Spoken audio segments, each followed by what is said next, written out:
आइए बिना time waste के संधि स्टार्ट करते हैं। सबसे पहले जानेंगे संधि क्या होती है। दो वर्णों के मेल से जो विकार उत्पन्न होता है उसे संधि कहते हैं। संधि के भेद।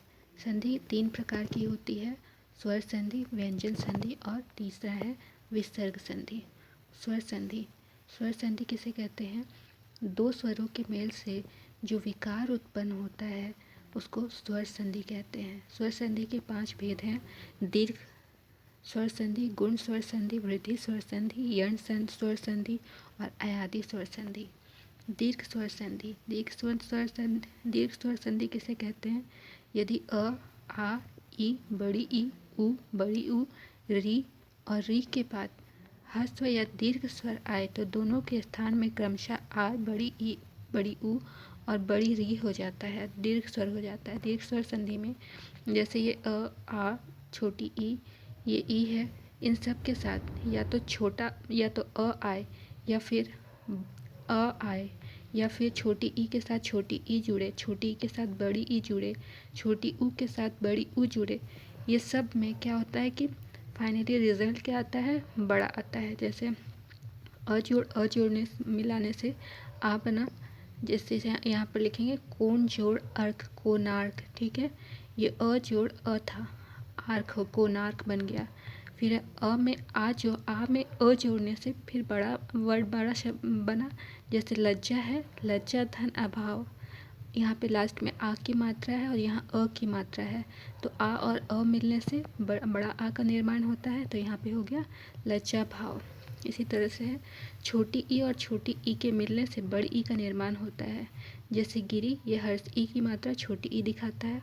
गिरिधन इंद्र, ये छोटी ई और छोटी ई मिला तो बड़ी ई का निर्माण हुआ, तो ये हो गया गिरीन्द्र। र में बड़ी ई की मात्रा हो गया गिरीन्द्र। छोटी ई और बड़ी ई के मिलने से भी बड़ी ई का निर्माण होता है। जैसे कि गिरिधन ईश, ये छोटी ई है, यहाँ पर बड़ी ई है, दोनों के मिलने से क्या होता है? बड़ी ई का निर्माण होता है। इसीलिए यहाँ पर गिरीश में र में बड़ी ई की मात्रा हो गई।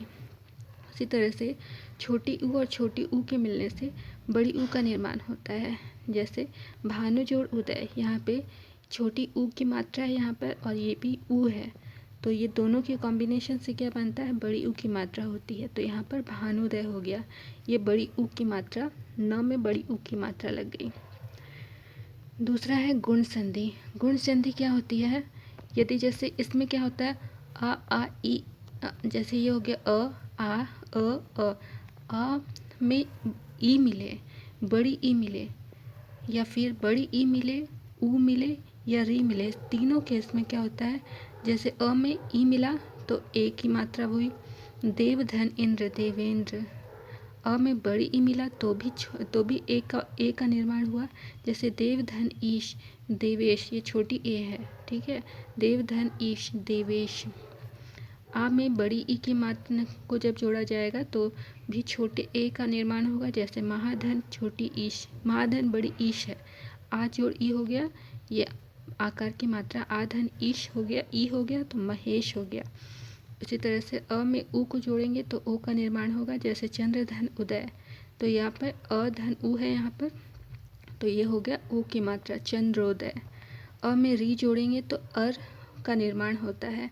जैसे देव में ऋषि जोड़ेंगे देवर्षि होता है, देवर्षि। ये आधा र जो है ये रेव की मात्रा में बदल जाता है, देवर्षि। तीसरा है वृद्धि संधि। इसमें क्या होता है? जैसे अ में छोटी ए जोड़ेंगे, बड़ी आ में छोटी ए जोड़ेंगे तो भी बड़े ए का निर्माण होगा। अ में ओ जोड़ेंगे तो भी बड़े अ का निर्माण होगा। आ में औ जोड़ेंगे तो भी बड़े अ का निर्माण होगा। तो यहाँ पर छोटा जोड़ो चाहे बड़ा जोड़ो, सब में क्या होता है? वृद्धि ही होती है, यानी कि बड़ा का निर्माण होता है। जैसे यहाँ पर पहला है अ में ए जोड़ेंगे तो ए का निर्माण होगा, बड़े ए का निर्माण होगा। एक धन एक, एक का एक, यहाँ पर दो ए की मात्रा लग जाएगी। यहाँ पे आ धन ए जोड़ेंगे तो ए बनेगा। सदा धन ए, तो इसमें जोड़ेंगे आ, यहाँ पर ए है, आ ए मिलेगा तो ए की मात्रा बन जाएगी सदैव। अ धन ओ, इसको जोड़ेंगे तो औ बनेगा। वन धन औषधि, अ और ओ को जोड़ेंगे तो क्या होगा? औ की मात्रा हो जाएगा, तो इसका संधि हो जाएगा वन औषधि। आ धन औ, आ और औ को जोड़ेंगे तो औ का निर्माण होगा। जैसे महाधन औषध, आ धन औ जुड़ा तो यहाँ पर हो गया बड़े औ की मात्रा, तो यहाँ संधि क्या हो गई, महौषध। चौथा है यण संधि। यण संधि में क्या होता है, जैसे ई में आ की मात्रा जोड़ेंगे तो या हो जाएगा, या में परिवर्तन हो जाएगा इसका। छोटी ई में अ को जोड़ेंगे तो ये य में बदल जाएगा। छोटी ई में उ को जोड़ेंगे तो यू में बदल जाएगा, और छोटी उ में अ जोड़ेंगे तो ये व में बदल जाएगा। जैसे यहाँ पर एग्जाम्पल दिया गया है, ई धन आ, ये या में परिवर्तित हो जाता है तो अति, ये छोटी ई की मात्रा यहाँ हो गई धन आवश्यक, ये छोटी ई धन आ, जब इसको जोड़ेंगे तो ये या में बदल जाएगा, तो इसका संधि क्या हो जाएगा, अत्यावश्यक। ये अत्यावश्यक हो गया, या में बदल गया यह। इसी तरह से ई में अ जोड़ेंगे तो ये य में बदल जाएगा। यदि धन अपि, यदि धन अपि, ये छोटी ई है और ये अ है, तो ई में अ जोड़ेंगे तो य में बदल जाएगा। जैसे इसका संधि हो जाएगा यद्यपि। इसी तरह से ई में उ जोड़ेंगे तो यू का निर्माण होगा। जैसे अति धन उत्तम, ये बदल जाएगा यू में, बन जाएगा इसका संधि अत्युत्तम। उ में अ जोड़ेंगे तो व का निर्माण होगा। जैसे अणु धन ए, ये उ है और ये अ की मात्रा है, तो यहाँ पे व का निर्माण हो जाएगा, इसका संधि हो जाएगा अन्वय। पांचवा है अयादि संधि। इसमें क्या होता है, जैसे कि ए आया, ने धन अन, नयन हो गया, ए और अ जोड़ने पे य का निर्माण होता है, ने धन अन नयन। पौधन अन पावन, ठीक है। इसी तरह से गैदन अक गायक, ए और अ का निर्माण होता है, आ बन जाता है, गायक हो जाता है। पोधन अन पावन, नैधन अक नायक, श्रोधन अन श्रवण, यहाँ पे है चेधन अन चयन, पौधन अक पावक। ये हो गया हमारा अयादि संधि। उसके बाद आता है व्यंजन संधि। व्यंजन संधि क्या होता है, जहाँ व्यंजन वर्ण के साथ व्यंजन या स्वर की संधि में व्यंजन का विकार उत्पन्न हो, उसे व्यंजन संधि कहते हैं। जहाँ व्यंजन वर्ण के साथ व्यंजन या स्वर की संधि में, व्यंजन के साथ या तो व्यंजन ही मिलाएंगे या स्वर ही मिलाएंगे, तो उसमें जो विकार उत्पन्न होता है तो उसको हम लोग व्यंजन संधि कहते हैं। व्यंजन क्या क्या होता है, जैसे कि क ख ग घ, ये क्या होता है, स्वर हमारे पास में अ आ इ ई है, और व्यंजन बाकी क ख ग घ च छ ज झ, ये सब व्यंजन कहलाते हैं। व्यंजन संधि के यहाँ पर कुछ कुछ नियम दिए गए हैं जिसको ध्यान में रखना है। यदि आधा क, आधा च, आधा ट, आधा त और आधा प के बाद किसी वर्ग का तीसरा वर्ण आए तो य र ल व या कोई स्वर आए तो क ख ग घ च ट त में परिवर्तन हो जाता है। जैसे दिक धन अंबर, तो यह है क के बाद में तीसरा वर्ण, क के बाद में हमारे पास में क्या आया है, अ आया है, तो अ आया है तो ये जो क है ये तीसरा वर्ण में परिवर्तन हो जाएगा। तीसरा क्या, क ख ग, क चेंज होकर के क्या में बदल जाएगा, ग में, तो ये बन जाएगा, इसका संधि हो जाएगा दिगंबर। उसी तरह से दिक जोड़ भ्रम, यहाँ पे क के बाद में भ आया है, ये हमारे पास में क्या है, स्वर है, तो यहाँ पर ये क तीसरा वर्ण में चेंज हो जाएगा। क का तीसरा वर्ण क्या है, क ख और ग, तो ये बन गया दिग्भ्रम। उसी तरह से है षट धन दर्शन, ये ट है हमारे पास में, ये ट चेंज होकर के यहाँ पे ड में बदल जाएगा, ट ठ और ड, तीसरा वर्ण ड होता है, तो ये हो गया हमारा षड दर्शन। दूसरा भेद है, जैसे क च ट त त प के बाद में म या न आए तो क च ट त अपने वर्ग के पांचवें वर्ण में बदल जाता है। जैसे वाक धन मय, ये म आया तो पांचवा वर्ण में बदल जाएगा। क का पांचवा वर्ण क्या होता है, क ख ग घ अंग, तो ये अंग में बदल जाएगा, तो वाक धन मय का संधि हो गया वाग्मय। जगत धन नाथ, यहाँ पर ये त चेंज होकर के पांचवा वर्ण में बदल जाएगा, त थ द ध न, तो ये हो गया जगन्नाथ, ठीक है। ये न, ये पांचवा वर्ण में बदला और ये नाथ का आ की मात्रा, ठीक है। उसी तरह से उत धन नति, ये त है और उसके बाद में न की मात्रा आ रही है, या तो म आए या न आए, तो दोनों ही केस में पांचवा वर्ण में ये पहला वाला वर्ण पाँचवा में बदल जाता है। त था ये न होता है इसका पाँचवा वर्ण, तो ये हो जाएगा उत्धन्नति उन्नति। तीसरा है यदि म के बाद कोई व्यंजन वर्ण आए तो आधा म का अनुस्वार हो जाता है। जैसे अहम जोड़कार, ये अहम है और इसके बाद व्यंजन आ रहा है, क ख ग घ च छ ज झ, ये सब व्यंजन होते हैं। तो म के बाद में ये व्यंजन आया तो ये म बदल करके अनुस्वार में आ जाएगा। तो अहम धनकार, इसको इस तरह से लिखते हैं बिंदु के साथ में अहंकार। ठीक है, इस तरह से इस अहंकार को इस तरह से भी लिख सकते हैं। ये पांचवा वर्ण में बदल गया, पांचवा वर्ण में भी बदल जाता है अहंकार, इस तरह से भी लिखा सकता है, या फिर बिंदु लगा करके भी लिख सकते हैं, अनुस्वार में भी बदल सकता है। तो ये दो तरीके से इसको लिख सकते हैं। अगला है पन झोड़ चम, ये भी बदल गया, किसमें, अनुस्वार में बदल गया, तो पंचम ऐसे लिखाएगा। अगर पांचवा वर्ण में बदलेगा तो इस तरीके से लिखेंगे इसको। सम धन गम, तो यहाँ पर ये अनुस्वार में बदलाएगा तो संगम इस तरह से लिखेंगे, और अगर पांचवा वर्ण में बदलेंगे तो इस तरीके से लिखेंगे। ठीक है, तो यदि म के बाद में कोई भी व्यंजन शब्द आए तो क्या होगा, अनुस्वार में बदल जाएगा, ये म जो है अनुस्वार में बदल जाएगा, या फिर म पांचवा वर्ण में बदल जाएगा। अगला है यदि आधा त के बाद कोई स्वर या आधा ग, आधा घ, आधा द, आधा ध, आधा ब, भ, य, र, ल, व में से कोई भी आए तो त के स्थान पर द हो जाता है। जैसे जगत धन आनंद, जगदानंद, ये त चेंज होकर के द में बदल जाता है। यहाँ पर आ आया जगत के साथ, आनंद आया, आ आया, तो ये हमारा बदल करके जगदानंद हो गया। उत धन दाम, ये बदल करके हमारा त बदल करके दाम हो गया। उसी तरह से उत धन घाटन, ये त द में बदल गया, उद्घाटन, इस तरह से लिखेंगे। यदि आधा त या आधा द के बाद च या श आए तो त द के स्थान पर और बाद वाले श का छ हो जाता है। ठीक है, त द के स्थान पर आ जाता है और श छ में बदल जाता है। जैसे कि उत्धन चारण, उच्चारण, उत्धन शिष्ट, उच्छिष्ट। इसी तरह से अगला आता है यदि त द के बाद ल रहे तो आधा त आधा द ल में बदल जाता है। त द के बाद में ये ल रहेगा तो ये त द जो है ये ल में बदल जाएगा। जैसे उत धन लास, उल्लास, ये त जो है ये ल में बदल गया, तो इस तरह से लिखेंगे उल्लास।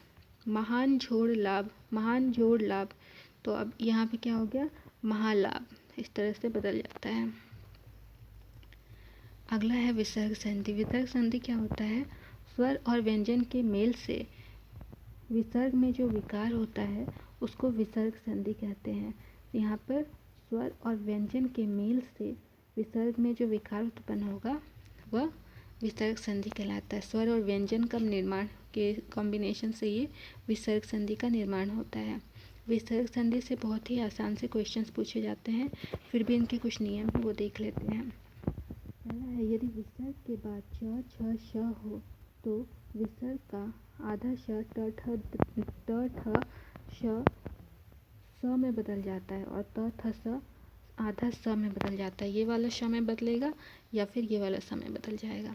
जैसे नि धन चय, ये बदल करके निश्चय हो गया। नि धन छल, निश्चल हो गया। नि धन तार, निस्तार हो गया। नि धन सार, निस्सार हो गया। नि चन शेष, निशेष हो गया। नि धन स्ठीव, यहाँ पर श और ठ दोनों है, नि धन स्ठीव, निष्ठीव हो गया। फिर है यदि विसर्ग के पहले ईकार या उकार आए तो विसर्ग के बाद का क ख ग घ प फ हो जाता है। प फ हो तो विसर्ग का श हो जाता है। जैसे नि धन कपट, यहाँ पे नि के बाद में यहाँ पे क ख ग घ रहेगा, क यदि रहे तो ये श में बदल जाएगा। ये प रहेगा तो प हमारा श में बदल जाएगा। यहाँ पे क ख ग क ख प फ ये सब कोई कुछ भी हो तो यहाँ पर ये सब बदल करके श में आ जाएगा। ठीक है, जैसे नि धन फल, तो ये जो नि है हमारा विसर्ग वाला, ये इसके बाद में श की मात्रा हो जाएगी, निष्फल। ये बिंदु जो है हमारा विसर्ग जो है ये श में बदल जाएगा। दु धन कर, यहाँ पर हमारा विसर्ग बदल करके श में हो जाएगा। दु धन कर दुष्कर। तीसरा है, यदि विसर्ग के पहले अ हो और विसर्ग के बाद क, ख, प हो तो विसर्ग ज्यों का त्यों रहता है। जैसे प्रातः धन काल, प्रातः काल। विसर्ग के बाद में क, ख, ग, घ है। यहाँ पे विसर्ग के पहले अ की मात्रा हो गई, अ या आ होगा, और उसके बाद में हमारे पास में व्यंजन क, ख, प, फ ये सब रहे तो हमारा जैसा लिखा हुआ वैसा का वैसा ही उतर जाएगा। जैसे प्रातः धन काल, प्रातः काल, पयः धन पान, पयः पान, इसी तरह से रह जाएगा। फिर आता है, यदि ई ऊ के बाद विसर्ग हो और विसर्ग के बाद र आए तो ई हो जाता है और विसर्ग का लोप हो जाता है। जैसे नि धन रस, नीरस। यहाँ पे विसर्ग के बाद में र आ रहा है तो ये जो विसर्ग की मात्रा है, ये विसर्ग की मात्रा हट जाएगी यहाँ से और बड़ी ई में बदल जाएगी। ये नी छोटी ई की मात्रा यहाँ थी, ये बड़ी ई में बदल जाएगी। तो ये हो गया नीरस। नी धन रोग, ये बदल करके हो जाएगा नी रोग, बड़ी ई की मात्रा लग जाएगी नाम में। ठीक है, उसी तरह नी धन रव, तो ये चेंज होकर के बड़ी ई की मात्रा में लग जाएगी। तो ये हमें ध्यान में रखना है कि ये नी के बाद में यदि र आए तो इस तरह से बनता है, बड़ी ई की मात्रा में चेंज हो जाती है। ये छोटी सी बात है लेकिन एग्जाम में आने पर ये कई बार होता है कि बड़ी ई में लगा करके छोटी ई लगा करके आ जाते हैं तो वहाँ पर गलती हो जाती है। पांचवा है, यदि विसर्ग के पहले अ या आ का कोई आ को छोड़ करके कोई दूसरा स्वर आए तो विसर्ग के और स्वर के बाद और विसर्ग के बाद कोई स्वर हो या वर्ग का तीसरा, चौथा और पांचवा वर्ण हो या य, र, ल, व हो तो विसर्ग के स्थान पर आधा र हो जाता है। इसको साधारण सी भाषा में देखेंगे। जैसे नी के बाद में यदि ऊ हो, यहाँ पे ऊ है, अ है, ये अ है, नी के बाद में ऊ, अ, ये सब की मात्रा हो तो ये कहाँ पर बदल जाता है, र में बदल जाता है। जैसे नी धन उपाय, तो यहाँ पर विसर्ग हमारा र में बदल गया, निरुपाय। ये वाला थोड़ा सा गलत है, ये एग्जाम्पल यहाँ नहीं होगा। ये अगला एग्जाम्पल देखते हैं, नी धन गुण, तो यहाँ पे विसर्ग बदल करके ये रेश में बदल गया। तो जब आधा र को लिखना होता है तो आधा र रेश में बदल जाता है, आधा र को इसी तरह से लिखते हैं, नी धन गुण निर्गुण, ये हो जाता है। नी धन कमल, यहाँ पे ये विसर्ग बदल करके आधा र हो जाता है, जिसको इस तरह से लिखते हैं निर्जल। नी धन कमल, विसर्ग बदल करके आधा र हो गया और इसको इस तरह से लिखे निर्मल। नी धन जल, नी विसर्ग बदल करके आधा र बदल गया और इसे इस तरह से लिखे निर्झर। दू धन गंध, विसर्ग बदल करके आधा र हो गया, उसे इस तरह से लिखेंगे दुर्गंध। दू धन आत्मा, दुरात्मा। नी धन धन, निर्धन। अगला आता है, यदि विसर्ग के पहले अ आए और विसर्ग के बाद वर्ग का तीसरा, चौथा या पांचवा वर्ण आए या य, र, ल, व, ह रहे तो पहला अ और विसर्ग मिल करके ओ हो जाते हैं। सिंपल सी भाषा में इसको देखेंगे तो मन धन रथ, ये बन करके जुड़ करके क्या बन गया, बड़ी ओ की मात्रा। जैसे विसर्ग और र मिलकर के बड़ी ओ की मात्रा बन गई यहाँ पर, तो मनोरथ हो गया। मन धन हर, मनोहर, ओ हर, ओ में बदल गया। फिर सरह जन धन ज, सरोज हो गया। सरह धन वर, सरोवर हो गया। ये चेंज होकर के ओ की मात्रा में बदल जा रहा है। जैसे यशा धन धा, यशोदा, यशा धन धरा, यशोधरा। वय धन वृद्ध, वयोवृद्ध। फिर है अगला नियम है, यदि विसर्ग के आगे पीछे अ हो तो पहला अ और विसर्ग मिलकर आ हो जाता है और विसर्ग के बाद वाले अ का लोप हो जाता है और विसर्ग के स्थान पर लुप्ताकार का चिन्ह लगा दिया जाता है। जैसे प्रथमा धन अध्याय, ठीक है, तो यहाँ पर क्या हो जाएगा, ये विसर्ग और अ मिल करके यहाँ पर इसको विलुप्त हो जाएगा और यहाँ पर ये वाला चिन्ह लग जाएगा, इसको लुप्ताकार कहते हैं, प्रथमोध्याय। ठीक है, इसको इस तरह से लिखेंगे, प्रथमो अध्याय। मन धन अभिलषित, यहाँ पर भी चेंज हो जाएगा, ये मनो अभिलाषित, यहाँ पर ये वाला चिन्ह लगा देंगे, लुप्ताकार का चिन्ह, और ये ओ में बदल जाएगा। इसी तरह से यशो धन अभिलाषी, यशो अभिलाषी हो जाएगा। अब यहाँ पर कुछ प्रश्न है हमारे पास में, इसको एक बार देख लेते हैं। तो सही निदान से देख लेंगे, ध्यान में रखेंगे कि क्या होता है संधि और क्या होता है इसका विच्छेद। या तो संधि एग्जाम में दे दिया जाएगा या फिर इसका विच्छेद आपके सामने दिया रहेगा, उससे संधि बनाना होगा। तो पहला है अन्याय। अन्याय से लिखेंगे अन्य धन आय, अत्यधिक, अति धन अधिक, अत ए, अतः धन ए, अत्यंत, अति धन अंत, अत्युत्तम, अति धन उत्तम, अज, अपजोड़, अहंकार, अहम धनकार, आशीर्वाद, आशीष धनवाद, आविष्कार, आविर्धनकार, इत्यादि, इति धन आदि, उल्लास, उत धन लास, उद्धार, उत धन हार, उन्नति, उत धनमति, उल्लंघन, उत धन लंघन, उच्चारण, उत धन चारण, उदय, उत धन अय, उज्ज्वल, उत धन ज्वल, उद्योग, उत धन योग, उल्लेख, उत धन लेख, एक धन एक, तथैव, तथा धन एक, तथापि, तथा धन अपि, तपोवन, तपः धन वन, देवेंद्र, देव धन इंद्र, दिग्गज, दिग धन गज, दिगंबर, दिग धन अंबर, दूरदिन, दूर धन दिन, देवर्षि, देव धन ऋषि, नमस्कार, नमः धनकार, नयन, ने धन अन, गायक, नायक, नय धन अस, स्वागत, सु धन आगस, सज्जन, सत धन जन, संतोष, सम धन तोष, संसार, सम धन सार, अत्याचार, अति धन आचार, अन्याय, अन्य धन अन्न, नाविक, ना धन इक, निश्चल, नि धन छल, निश्चय, नि धन चर, निर्मल, नि धन मल, परमेश्वर, परम धन ईश्वर, पावन, पौ धन अन, पावक, पौ धन अक, प्रत्येक, प्रति धन एक, प्रत्युत्तर, प्रति धन उत्तर, पवक, पो धन पावन, पो धन अन, पवित्र, पो धन इक, परीक्षा, पै धन ईक्षा, पीताम्बर, पीत धन अंबर, परंतु, परम धन तु, प्रातः काल, प्रातः धन काल, भवन, भो धन अन, मनोहर, मनः धन हर, महाशय, महाधन आशय, महोत्कर, महाधन ऊपर, मनीष, मनोधन जय, महेश, महाधन ईश, मनोरथ, मनोधन रथ, यद्यपि, यदि धन अपि, यशोदा, यशः धन दा, यथेश, यथा धन ईश, रामायण, राम धन अयन, रमेश, रमा धन ईश, विद्यालय, विद्या धन आलय, सुरेंद्र, सुर धन इंद्र, सच्चरित, सद धन चरित, सदैव, सदा धन ए, संधि, सम धन धी, सूर्योदय, सूर्य धन उदय, सदाचार, सत धन आचार, सतीश, सत धन ईश, सर्वोत्तम, सर्व धन उत्तम, सदगति, सत धन गति, सरोज, सरह धन जय, सरोवर, सरह धन वर, षड़ दर्शन, षट धन दर्शन। तो ये थी संधि की class. Thank you for watching.